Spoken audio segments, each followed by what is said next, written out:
here you are 15 years later. Mia's gone on this incredible journey for you as an actor. What's that been like for you? It's been amazing. I recently got asked, like, does it make it easier to play the same role over the years? And I think what I have to watch is that you don't get lazy.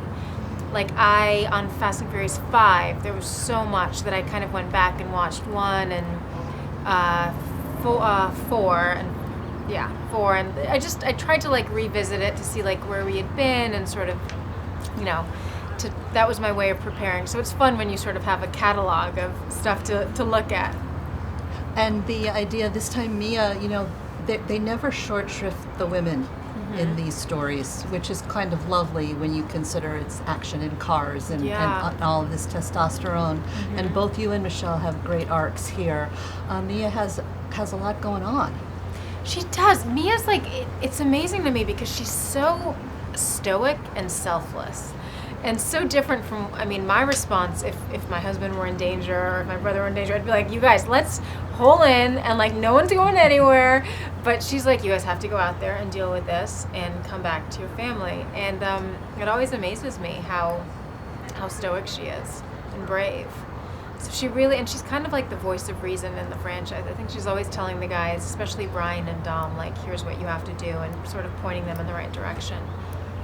And bigger isn't always necessarily better, but it seems as each film comes out, they are bigger. Yeah. They're stronger. There's more going on.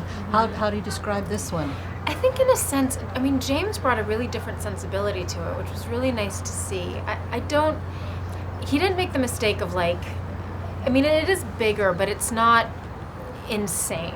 I feel like you still, because we never want to lose the audience's ability to suspend their disbelief. We never want to jump the shark in that way, and so far we haven't, which is amazing, while doing these insane stunts. So I think what keeps the film grounded is the characters and the relationships, and James paid such attention to it, especially Letty and Dom's relationship in this story. I think that was such a nice turn from all the other Fasts and Furiouses. And we've always known that Dom and Mia have this wonderful bond, but in this one, he's there for her. It's so nice. They're speaking to each other more as like peers in a way. Like she's sort of bouncing ideas off of him, and that was a really nice scene at the Toretto house. I really liked it because it's not like, I think in the past she's always advising him or he's advising her, and they're always in harm's way. But in this, it was way more like familiar and something I think people can relate to in a sense. So it was really nice.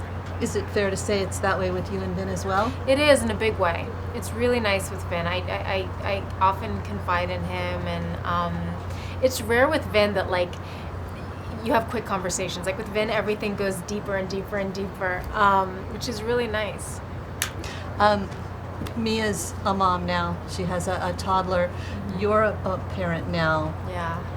Does it in any way change your approach? It completely changes my approach to be a mom. There was a scene we shot with Jack where he's in danger. And I think, as an actress, you try to approximate what something feels like and empathize, but just envisioning my son in a car, it makes everything so much more visceral. So when I'm just screaming and running towards that car, I think it was far more real now that I can relate to that so much more.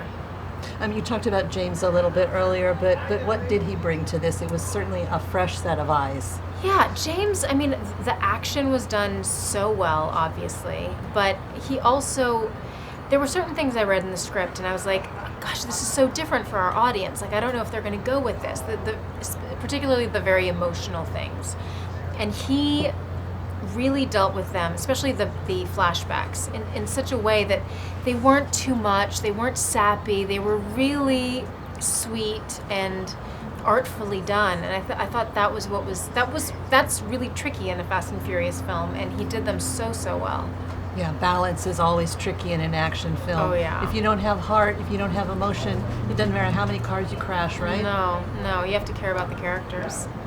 And there was a lot of humor in it, too. I thought Dwayne brought so much humor into it, which is something you also need, because you kind of like need to take a breather between all the huge set pieces and action stunts and all of that. Does it ever cease to amaze you the appetite that audiences around the world have for these new films when they're coming out? It does amaze me. I mean, it's it's not something I take for granted at all. But I think I'm starting to realize that part of the appeal is that our audience is growing with us, in a sense. So I think they're going on the journey with us, and they're expanding with us. So it's we're kind of in this together, which is really nice.